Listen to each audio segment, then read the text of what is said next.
శ్రీ గురుభ్యో నమ. నేను మీ ప్రసాద్. మీరు చూస్తున్నారు ప్రసాద్ ఆస్ట్రాలజీ యూట్యూబ్ ఛానల్. ఈ వీడియోలో మనం ఈ మార్చి 3వ తారీఖు నాడు వచ్చే చంద్రగ్రహణం గురించి ఈ వీడియోలో మనం చూద్దాం. స్వస్తి శ్రీ చాంద్రమాన శ్రీ విశ్వావసనామ సంవత్సర పాల్గొన శుద్ధ పౌర్ణమి మంగళవారము. ఆ రోజు 3 మార్చి 2026 రోజున కేతుగ్రస్త సోమోపరాగ పింగళవర్ణ అపసవ్య గ్రహణము. ఇది ఆగ్నేయస్పర్శ వాయువ్య మోక్షం అన్నమాట. ఇక ఈ చంద్రగ్రహణము ఆద్యంతము మామూలుగా 3 గంటల 30 నిమిషాలు, అంటే 3:30 గంటలు ఉంటుందన్నమాట. ఈ గ్రహణ స్పర్శకాలము మధ్యాహ్నం 3 గంటల 19 నిమిషాలు.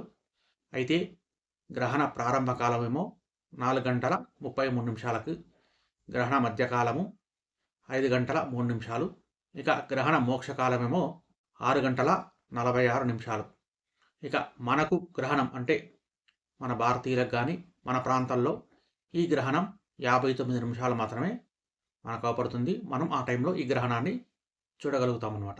ఈ గ్రహణము ముఖ్యంగా పుబ్బా నక్షత్రంలో ఈ గ్రహణం సంభవిస్తుంది కాబట్టి ఈ పుబ్బా నక్షత్రంలో ఎవరైతే పుడతారో, ముఖ్యంగా ఈ పుబ్బా నక్షత్రం వాళ్ళు, ఇంకా ఈ సింహరాశి వాళ్ళు ఈ గ్రహణాన్ని చూడకూడదన్నమాట.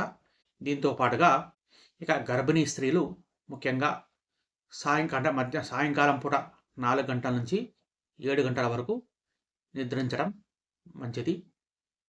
అంటే వాళ్ళు రెస్ట్ తీసుకోవడం చాలా మంచిది. ఇక దేవాలయాలను కూడా ఉదయం పూట మూసివేసి మామూలుగా సాయంకాలం గ్రహణం అయినాక వాళ్ళ వీలును బట్టి, అంటే ఉదయం పూట మూసివేసి సాయంకాలం గ్రహణం తర్వాత మామూలుగా సంప్రోక్షణాది కార్యక్రమాలన్నీ చేసుకొని స్వామివారి కైంకర్యాలు నిర్వహించుకోవచ్చు. ముఖ్యంగా ఈ గ్రహణం సాయంకాలం సమయంలో అవుతుంది కాబట్టి గ్రహణశూల మధ్యాహ్నం అంతా ఉంటుంది కాబట్టి మధ్యాహ్నం లోపలనే భోజనాది కార్యక్రమాలన్నీ కూడా చేసుకొని సాయంకాలం పూట 4 గంటల 33 నిమిషాలకు గ్రహణం ప్రారంభం అవుతుంది కాబట్టి 12-1 గంట లోపటనే భోజన కార్యక్రమాలన్నీ కూడా ముగించుకోవడం చాలా మంచిది. ముఖ్యంగా మన దేశంలో ఈ గ్రహణము ఈశాన్య రాష్ట్రాల్లో ఎక్కువగా ఉంటుంది. అలాగే మన ప్రాంతంలో సాధారణంగా ఉంటుంది.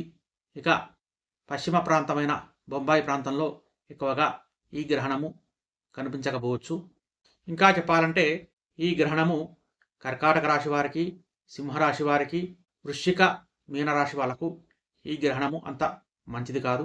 తులారాశి వారికి, మకర రాశి వారికి, వృషభ మిథున రాశి వాళ్ళకు మంచిదే. కన్యా, ధనస్సు, కుంభం మరియు మేషరాశి వాళ్ళకు ఈ గ్రహణం వల్ల సాధారణమైన ఫలితం ఉంటుంది, మధ్యస్థంగా ఉంటుందన్నమాట.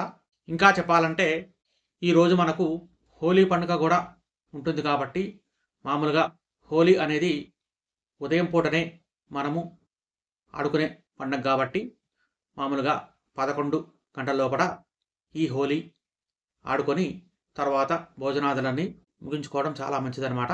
దాని తర్వాత ఇది కేతుగ్రస్త చంద్రగ్రహణం కాబట్టి తెల్లవారి అంటే 4వ తారీఖు నాడు మామూలుగా గ్రహణ దోషం ఉన్నవాళ్ళు అటు చంద్రుడికి కేతుగ్రహానికి ప్రీతిగా చంద్రుడికి బియ్యము, అలాగే కేతుగ్రహానికి ప్రీతిగా ఉలువలు, దాంతోపాటుగా చంద్ర ప్రతిమతో పాటు సర్ప ప్రతిమను కూడా దానం ఇస్తే చాలా మంచిది.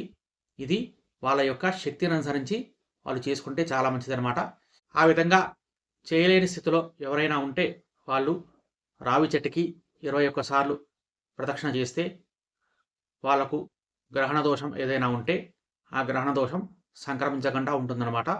ఇది ఈ చంద్రగ్రహణానికి సంబంధించిన ఒక చిన్న వీడియో కాబట్టి ఈ వీడియో కనుక మీకు నచ్చితే లైక్ చేయండి, షేర్ చేయండి. అలాగే మన ఛానల్ని కనుక సబ్స్క్రైబ్ చేసుకోకపోతే సబ్స్క్రైబ్ చేసుకోండి. గోబ్రాహ్మణేభ్యః శుభమస్తు నిత్యం. లోకా సమస్తా సుఖినో భవంతు. స్వస్తి.